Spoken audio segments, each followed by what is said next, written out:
Shqipëria e Kaukazit, mbretëria e humbur me emrin ton.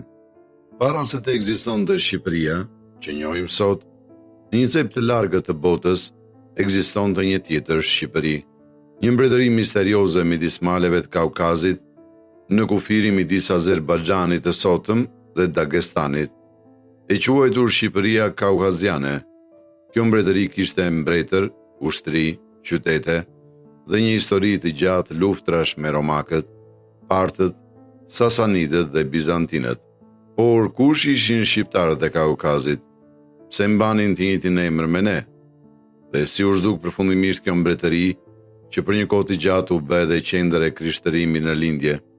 Ky dokumentar nga Paradigma tregon historinë e Shqipërisë së harruar të Kaukazit, një udhëtim përmes miteve, pushtimeve dhe kujtesës së emrit ton më të lashtë. Nëse kërkon fjalën Albania në hartat e lashtësisë, do të befasohesh. Ajo nuk ndodhet në Ballkan, por në Kaukaz, në një vend midis maleve të akullta dhe stepave të pafundme të Azerbajxhanit të sotëm, një mbretëri e quajtur Shqipëria Kaukaziane, një shtet i vjetër mijëra vjet para Skënderbeut, një Shqipëri tjetër, një mbretëri që nuk ka lidhje me kombin ton, por që mban të njëjtin emër, një rastësi që ka habitur historianët për shekuj. Emri Albania, që në rënjë do thot tokë e bardhë ose malore, shfaqet në shumë vende të botës së lashtë, por vetëm në 2 raste mori trajtën shtetërore, në Kaukaz dhe në Ballkan.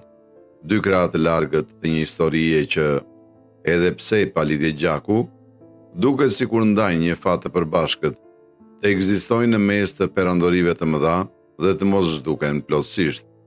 Në antikitet, Kaukazi ishte simboli i kufirit të botës së njohur.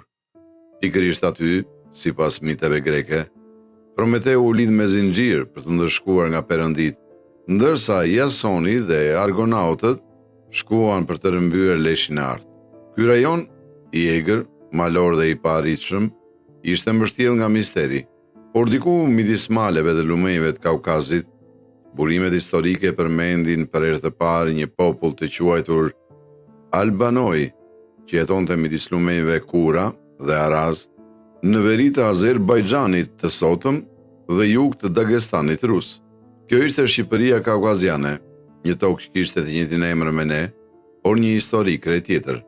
Përmendja e parë historike vjen në vitin 331 para erës sonë, në betejën e Gaugamelës, ku Aleksandri i Madh mundi darin e tretë të Persisë. Në ushtrin persiane luftonin edhe njësi nga Albania Kaukaziane, në komandën e satrapit Atropat. Më vonë, historianë si Stramboni, Plutarku dhe Ptolemeu flasin për këtë vend, një tokë pjellore me 26 gjuhë lokale, e banuar nga fise që jetonin në male dhe fusha, të njohura për trimërinë dhe kalërinë e tyre. Straboni shkruante se shqiptarët e Kaukazit kishin një ushtri prej 60.000 këmbësorësh dhe 22.000 kalorësish, të aftë të përballnin Romën. Kryeqyteti i tyre quhej Qabalica, sot Qabala në Azerbajxhan, një qytet i pasur me tregje, tempuj dhe mburoja prej lëkure luani.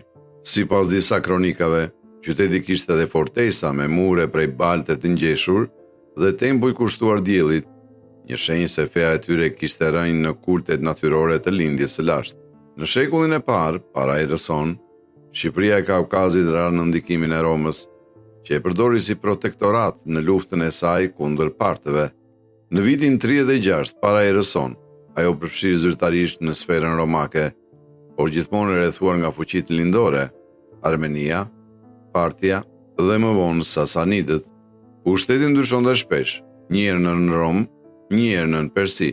Monedat persiane qarkullonin në tregjet shqiptare, ndërsa gjeneralët romak përmendin Albanian Kings, që ndronin aleanca sipas interesit të ditës. Në këtë periudhë, Shqipëria Kaukaziane shërbente si urë midis lindjes dhe perëndimit, dhe për këtë arsye u bë arenë e përhershme luftrash.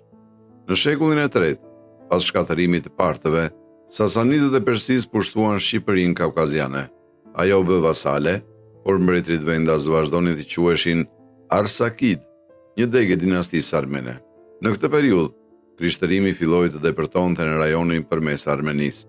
Rreth vitit 330, mbreti shqiptar Unaja u pagëzua nga Shën Grigori Ndriçuesi dhe kështu Shqipëria e Kaukazit u bë një nga shtetet e para të krishtera në lindje. Por feja e re solli edhe armiq. Sasanidët zoroastriane pan krishtërimin si rrezik politik dhe mbretërit shqiptar shpesh u detyruan të konvertoheshin me forcë. Në vitin 451, shqiptarët, armenët dhe gjeorgjanët u ngritën kundër Persisë në betejën e Avariarit për të mbrojtur fenë krishterë. Ata u mundën dhe mbreti shqiptar Vake i dytë u detyrua të kthehej në zoroastrianizëm, por pas pak vitesh ai u rikthye përsëri në krishtërim, një akt që solli pushtimin e vendit nga hunët e bardhë dhe shkatërimin e qyteteve shqiptare. Pas shumë luftrash, mbreti Vakegani III i devotshëm, rreth viteve 480-500, u kujtua si sundimtari i fundit i pavarur shqiptar. Ai organizoi Këshillin e Kishës së Aguanit, ku themelua Kisha Autoqefale e Shqipërisë Kaukaziane, një nga të parat në botë. Në këtë kohë, gjuha e tyre, albanishtja kaukaziane, një degë e veçantë e familjes gjuhësore kaukaziane, filloi të shkruaj me alfabet të vet, i krijuar nga misionarët e ershëm të krishterë. Vetëm disa dorëshkrime të fragmentuara të kësaj gjuhe u zbuluan në shekullin e 20 në manastiret e Sinait, duke dëshmuar se shqiptarët e Kaukazit kishin një identitet kulturor dhe fetar të konsoliduar që më pas u shua nga pushtimet.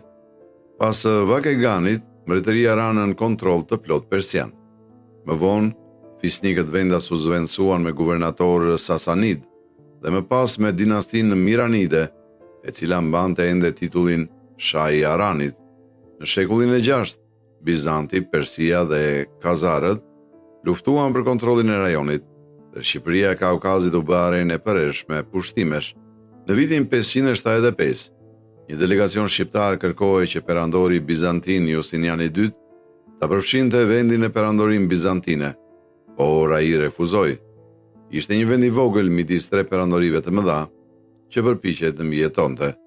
Në fillim të shekullit të 7, Shqipëria kaukaziane u përfshi në valën e pushtimeve arabe. Mbreti i fundit i njohur, Javanshiri, u përpoq të ruante pavarësinë, herë nën Bizant, herë nën Kalifatin. Por edhe vitit 650, rajoni përfshi përfundimisht në Kalifatin Umayyad.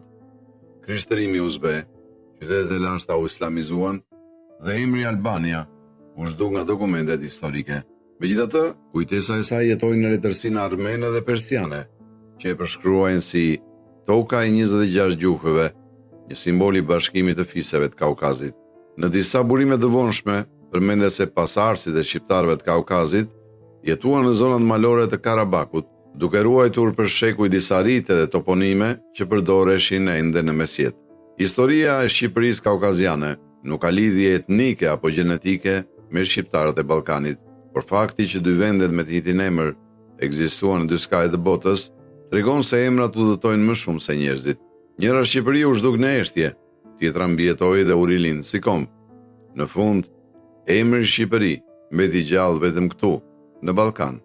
Por në kujtesën e historisë ekziston ende një Shqipëri tjetër, të humbur mes maleve të Kaukazit. Një kujtesë që na mëson se, në fund të fundit, asnjë emër nuk është vetëm gjeografi, është kujtim, jeon dhe fat. Faleminderit që ishit me ne në këtë udhëtim historik. Për më shumë kontent intelektual, mos harroni të bëni subscribe. Shihemi në episodin e radhës.